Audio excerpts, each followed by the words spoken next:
Hello, I will be lecturing on Reading 23, Drug Testing Promotes Workplace Safety by Melissa D. Thomas, and this was published 2012. This and the other article, Reading 24, kind of summarizes the key aspects of the debate regarding workplace testing. I tried to provide a lot of information on the slides here, so a lot of data and information on there. Also, I apologize. I'm sick, and on top of the Santa Ana winds and the smoke, I'm gonna be sniffling a lot. I apologize in advance. I'm really sorry. And this study was actually done in the United Kingdom. But all right, so let's move on to the first slide. Introduction here. So the purpose of this article is really to show that drug testing in the workplace has several benefits for the company or the organization, and it attempts to illustrate how the effectiveness of a program is impacted directly by the industry trends, and they also say federal testing legislation that are quickly evolving. Keep in mind, the study's done in the United Kingdom, but as far as this article goes, I think they make some good points. I do have some criticisms of it, specifically looking in our country, but also UK. I don't think anybody could argue that, our federal legislation regarding drugs is quickly evolving. But I'll talk about that a little bit later. And basically, this is a study was done using a poll that served employers and, used the data that was collected to support her argument. So moving on, how effective is drug testing? And keep in mind, this article is arguing for drug testing. The other article is arguing against drug testing. But for this, they say that drug testing is a powerful tool that has several benefits for the companies or organizations. They reference this poll that's conducted by the Society for Human Resource Management and the Drug and Alcohol Testing Industry Association. So you'll see I kind of have abbreviations for those. But what the benefits they said included, excuse me, sorry, that some of these benefits promoting a safer, more productive workplace can help decrease employee turnover and absenteeism, reduce employer risk, and lower workers' compensation incident rates. So the poll, the data is from 2011. At the time, said it was one of the most current comprehensive surveys.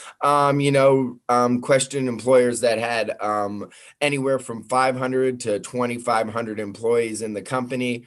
And these employers were mostly from publicly owned for-profit organizations.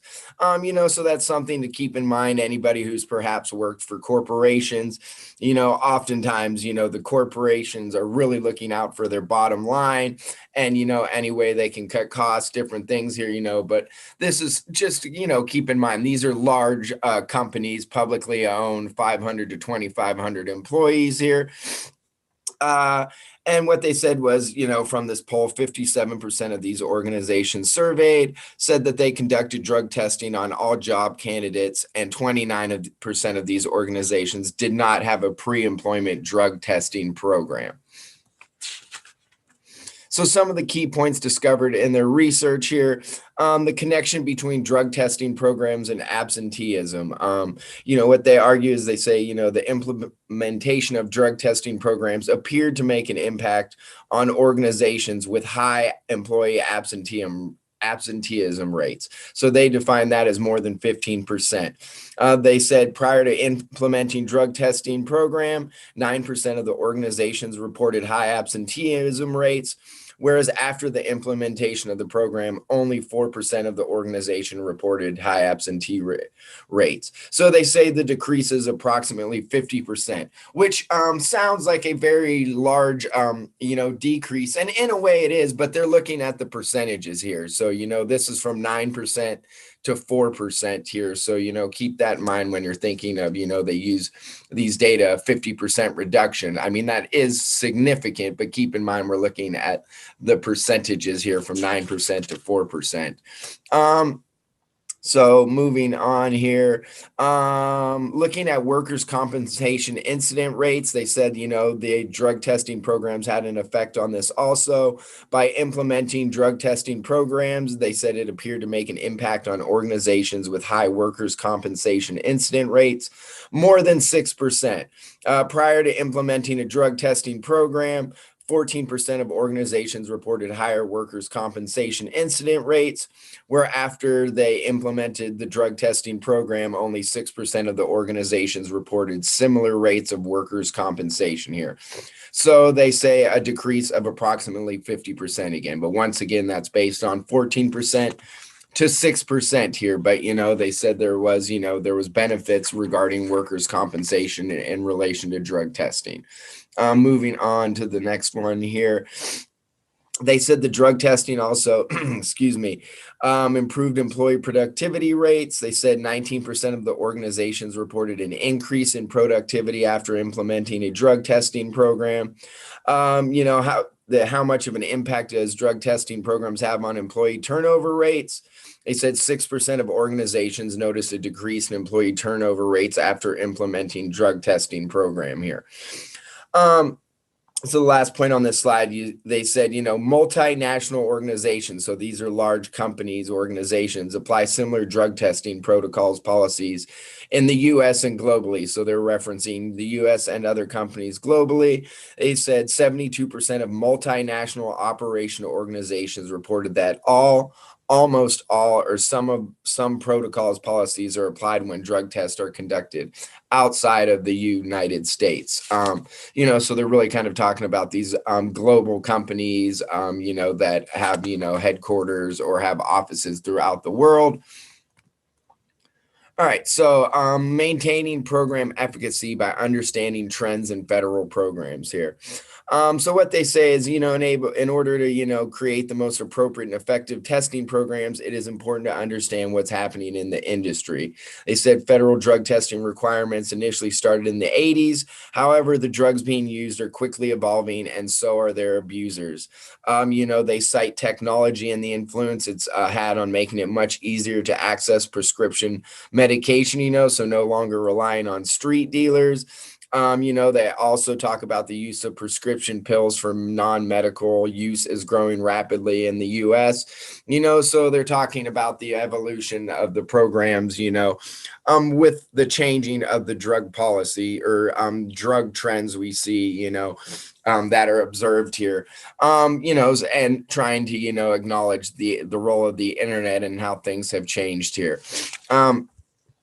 So they reference or we talk about a dot panel here. So I'm going to show you here. You don't need to have all of this memorized. This is straight from the textbook, but this is common drugs that are tested for these testing panels. So we see if you look down the sides, the dot 9 panel, this is that provides a prescriptions of what it tests for, under the different ones here, so we see the dot 9 panel is the one that covers the most here. We see the dot 9, covers amphetamines, marijuana, cocaine. But so this is just kind of a brief overview of that drug testing program here. So if you want to understand, here's a quick little video. I think it's about 1.5 minutes here, but just kind of explains, the DOT, this is the Department of Transportation, but kind of talks a little bit, about the policies or explaining their alcohol and testing regulations, kind of talks about what careers fall under this drug testing program here. So like I said, pretty short video, but gives a quick, brief explanation of this DOT drug testing.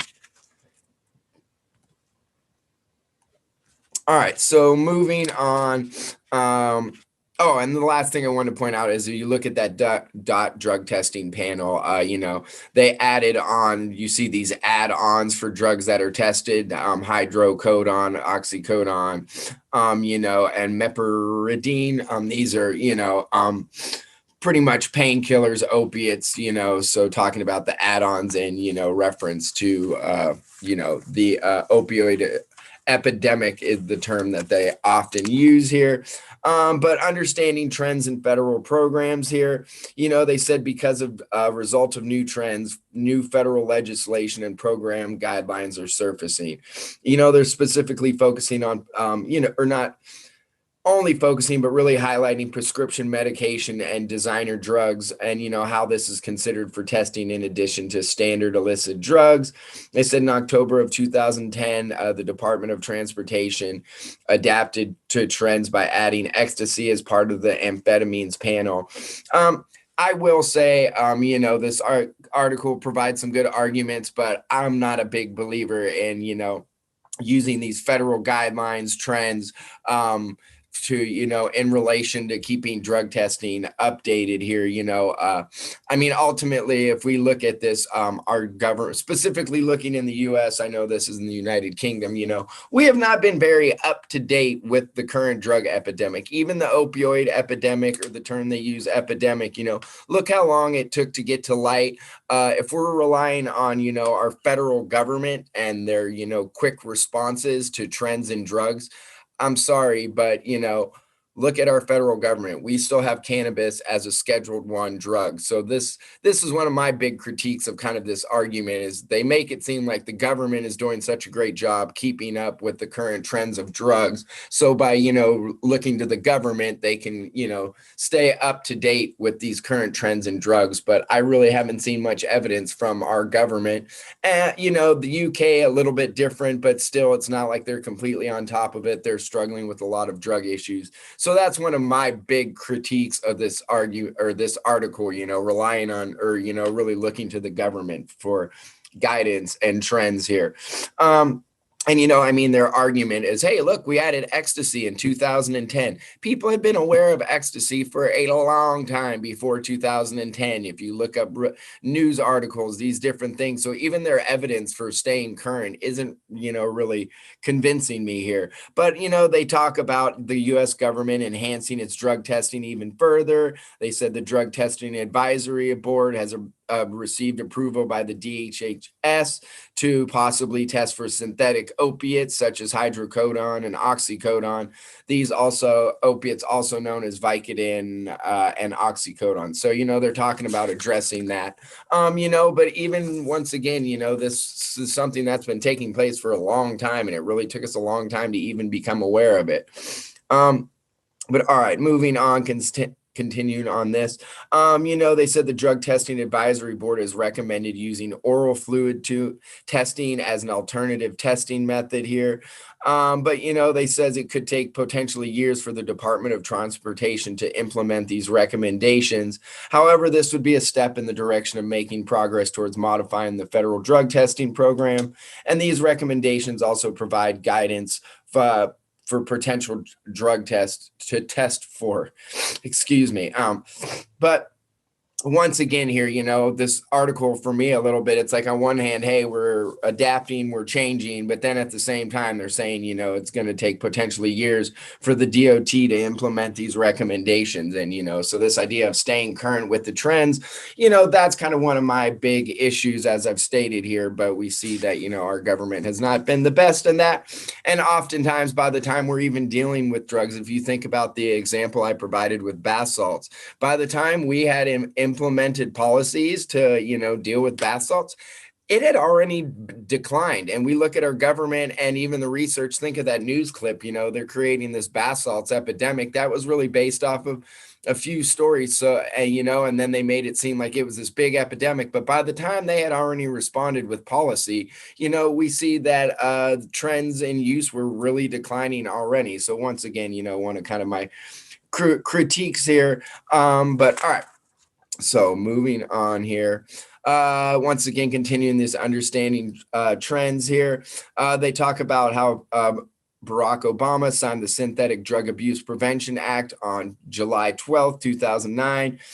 This bans synthetic compounds found in synthetic marijuana and synthetic stimulants, for i.e. bath salts and hallucinogens, by placing them under Schedule I Controlled Substances Act.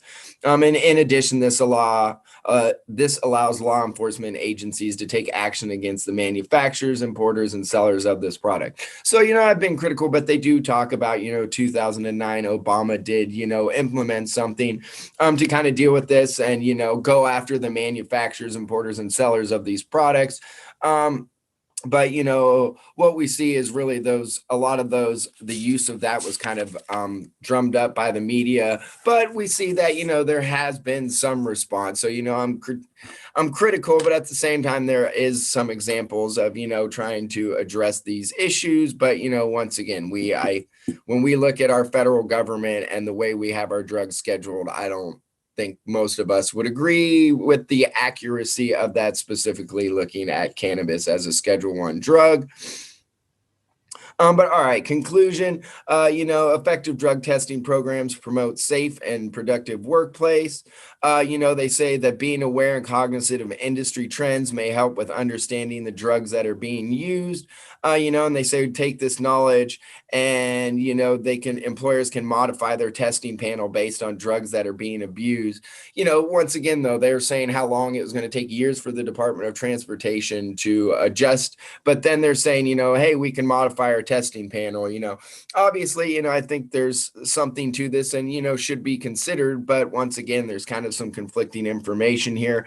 Once again, and then they say laws and regulations provide a blueprint for what can be tested and how it should be tested. So once again, I'm not going to go over this again and again, but this is really one of my main issues. They're saying laws and regulations provide a blueprint.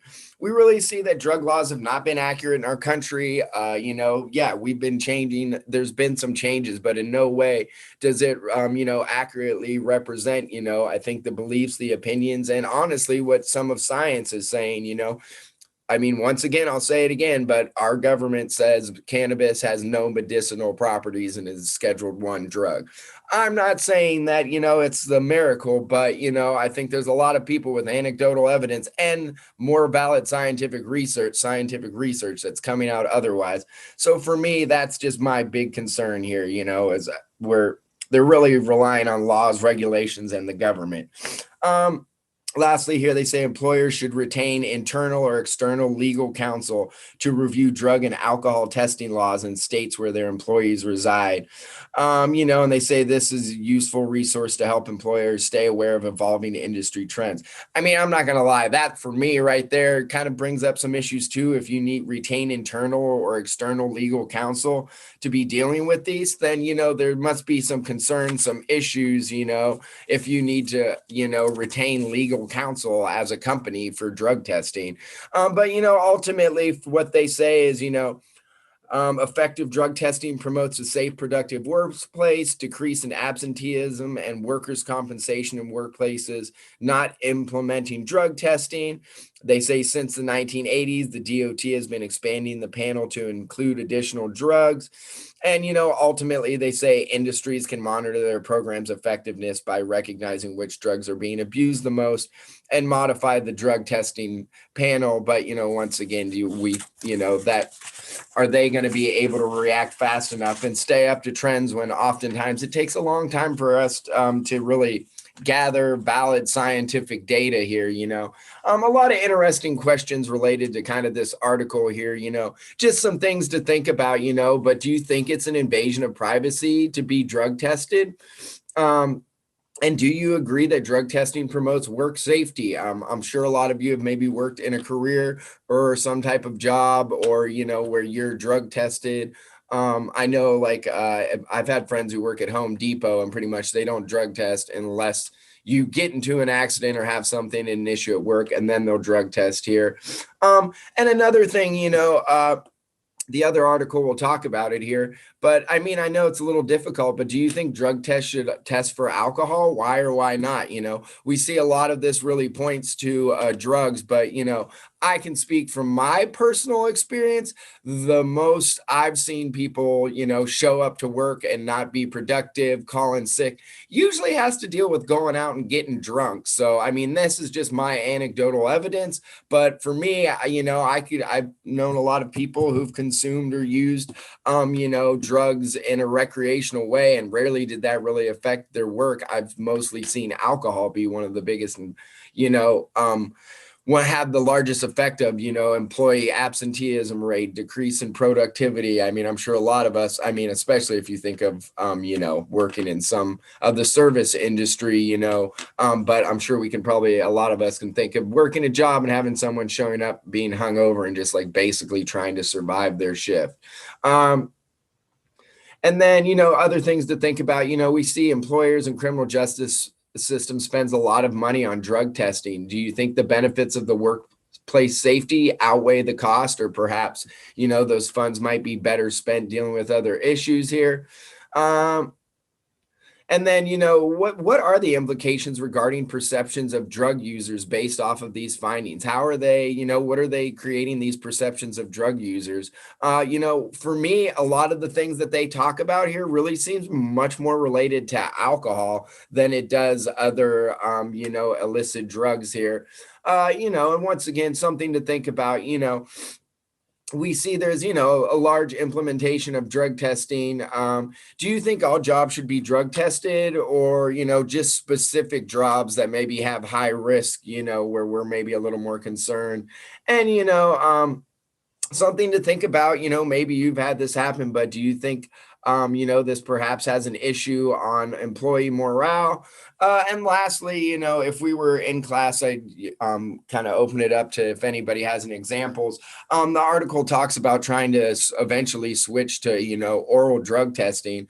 But I've known a lot of people who have cheated on drug tests. I have a friend who, is very high up in the Department of Water and, was able to pass the drug test by basically buying a fake plastic, very realistic looking penis that has, urine inside of it. Obviously the trend, the drug testing industry is aware of this, but we see oftentimes as they change, so are different ways to beat drug tests, So just something to really think about for all of these. But all right, I'm gonna wrap this up. Sorry for the sniffling. And then the other article 24 will really be kind of arguing against drug testing in the workplace. But all right, all done with this one for now.